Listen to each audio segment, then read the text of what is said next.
Bonjour tout le monde. J'ai le plaisir aujourd'hui d'être avec Monsieur André Roy, qui est le président du syndicat des producteurs forestiers du sud du Québec depuis 25 ans maintenant. Oui. Merci de bien vouloir répondre à nos questions. On sait que la production forestière là, depuis le début du Québec, c'est vraiment au carrefour de l'économie là, du Québec puis de la société. Présentement, on sait que il y a des nuages un petit peu dans les relations Canada-États-Unis concernant donc la commercialisation du bois. Je voulais savoir qu'est-ce que vous en pensez. Évidemment, oui, l'industrie forestière, c'est au cœur du développement économique des régions du Québec. Partout où on se retrouve en ruralité au Québec, l'industrie forestière est importante. On a l'impression qu'en Estrie, c'est marginal, là, mais c'est la deuxième région. Pour ce qui est du chiffre d'affaires de l'industrie forestière, c'est la deuxième région au Québec après le Saguenay-Lac-Saint-Jean. Personne ne sait ça, là, mais des entreprises comme Tafisa et Domtar, il y en a pas d'autres au Québec. Là. Tafisa, c'est le plus gros producteur de panneaux de ce type-là en Amérique du Nord. Et Domtar, c'est une des très grandes papetières en Amérique du Nord aussi. Et on a ça en Estrie.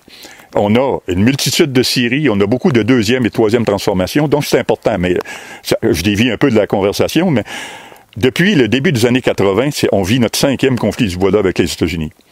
Et actuellement, notre bois est tarifé à 14,4.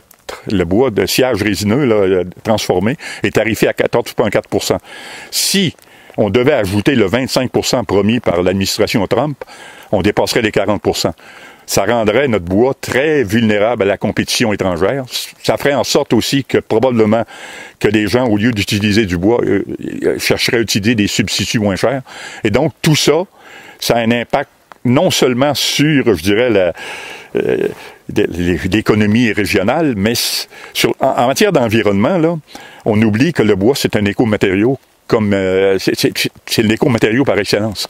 Il y a à peu près rien qui peut remplacer le bois de façon aussi écologique. Parce que le bois, on en coupe puis il repousse. Tandis que ce soit le charbon, le pétrole, le gaz naturel, le plastique, on sait ce que c'est, l'acier demande énormément d'énergie, le béton encore plus. Donc, en construction, puis l'avantage du bois, c'est qu'il remplace ces matériaux-là. Et j'ai l'habitude de dire, la charpente de Notre-Dame de Paris qui a brûlé en 2018, elle a été un puits de carbone pendant 800 ans. Hein. On sait que cette charpente-là a survécu. Et donc, il n'y a pas beaucoup de forêts qui ont 800 ans au Québec ou même ailleurs dans le monde. Et là, la reconstruction de Notre-Dame de Paris a fait en sorte qu'on le refait en bois encore. C'est une bonne idée. Et probablement que cette charpente-là va survivre encore plus longtemps que la première. Et donc, moi, quand je regarde les Européens et je dirais l'entrain qu'ils mènent, qu'ils font à utiliser le bois, ça devrait inspirer le reste du monde. Et principalement, nous, on a une charte du bois depuis 2006-2007, sauf que personne ne connaît cette... Puis on met pas l'accent sur l'utilisation du bois. C'est quoi la charte du bois? Ah ben c'est une déclaration que l'a fait le gouvernement du Québec et les partenaires pour utiliser davantage de bois, parce que, justement, c'est l'écomatériau par excellence. Mais on n'ose pas s'attaquer à l'industrie de l'acier, à l'industrie du béton, parce qu'ils ont un lobby, je dirais, plus puissant que celui du bois. Mais tôt ou tard, on va y passer, parce que partout, ce qu'on vit actuellement à l'échelle de la planète, là, c'est que on va vivre des conditions atmosphériques extrêmement pénibles. Et, justement, dernièrement, hier même, là, un fameux cyclone à La Réunion, mais la Californie qui brûle, ce que les Australiens ont vécu il y a quelques années, ces extrêmes climatiques-là, là, non seulement ça va pas s'arrêter, ça va rien qu'empirer. Et donc, si on se met pas dans la tête qu'il va falloir changer certaines habitudes, on est condamné à vivre l'enfer. Là. Donc, on n'a pas idée ici de ce que c'est que 44 ou 45 degrés ou 50 degrés, là. Mais il y a des pays qui le vivent actuellement pendant une saison chaude. Là. Et ça, non seulement c'est pénible, mais c'est mortel. C'est fatal pour les humains. Et donc, si on laisse aller comme ça, c'est nos continents, nous, qui vont vivre ces problèmes-là. Et moi, je pense que pour nos enfants, pour nos petits-enfants, il y a un coup de barre à donner là, pour redresser la situation. Et ce qui était, je dirais que l'élection du gouvernement américain, de l'actuel gouvernement américain est pas très positif en ce sens-là. Moi, je pense qu'il va y avoir une montée des consciences à un moment donné pour dire il faut changer quelque chose parce que on survivra pas à ces conditions-là. Nous, moi, à mon âge, ça sera pas mon problème, mais j'ai des petits-enfants. Et je leur souhaite un monde meilleur que celui-là. Donc, utilisons le bois de façon intelligente. Renouvelons-le. Moi, vous voyez une plantation ici, là? Ben, elle a 30 ans. Et j'espère que dans 60 ans, il y aura encore du bois ici, là.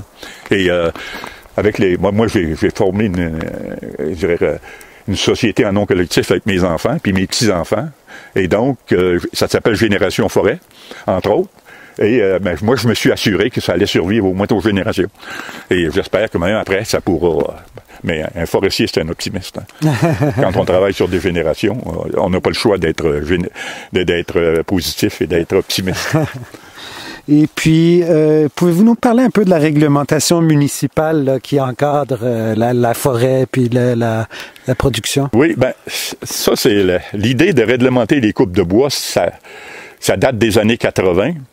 Et nous, on était tout à fait en accord avec l'idée qu'il fallait arrêter le pillage de l'eau, ce qu'on appelle le pillage de l'eau, le fait qu'on entre dans une forêt, qu'on la rase, puis on s'en va, on vend, puis on s'en va, puis il arrive rien, ou il y a personne qui s'occupe du fond de terre. Actuellement, les municipalités ont commencé, les MRC ont commencé à réglementer cette activité-là.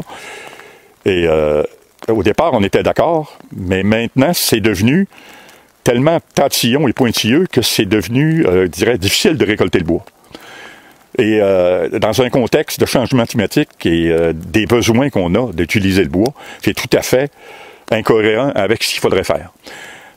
Oui, réglementons la récolte de bois, mais il ne faut pas limiter. Moi, je dis, il faudrait que le producteur, le sylviculteur puisse récolter au moins la croissance de ces peuplements. Sur le plan environnemental, ça n'a pas d'effet. C'est même un effet positif parce qu'on améliore la qualité des boisés. Et ça a l'avantage de mettre sur le marché un écomatériau. Mais on essaie de convaincre les MRC de ça, mais ils ont pris goût à réglementer. Et là, tout ce qui est milieu humide, tout ce qui est, je dirais, bande de protection sur le bord des routes, là, c'est devenu extrêmement difficile de récolter là-dedans. Et des milieux humides, on en a beaucoup. Des bords de route, on en a partout. Et donc, c'est devenu extrêmement difficile de pouvoir récolter le plein potentiel de sa forêt. Moi, je suis un de ceux qui prétendent qu'on devrait pouvoir récolter le plein potentiel de sa forêt. C'est tout à fait compatible avec la qualité de l'environnement. Il s'agit qu'on le fasse comme il faut. Mais de là à interdire, parce qu'il y a des municipalités où la coupe de bois, maintenant, est tout à fait interdite. On ne peut pas réaliser de travaux sylvicoles de façon rentable. Fait que c'est une façon d'interdire la sylviculture. Et moi, je pense que c'est non seulement nocif sur le plan économique, c'est nocif sur le plan environnemental, et ça crée des mouvements sociaux qui en tout cas, mouvements je dirais, presque de révolte, là, actuellement. On en est là, et il va falloir que ça change. Parfait. Ben, je vous remercie infiniment, Monsieur André Roy, d'avoir accepté de nous parler. Merci beaucoup. De rien. Ça me fait plaisir.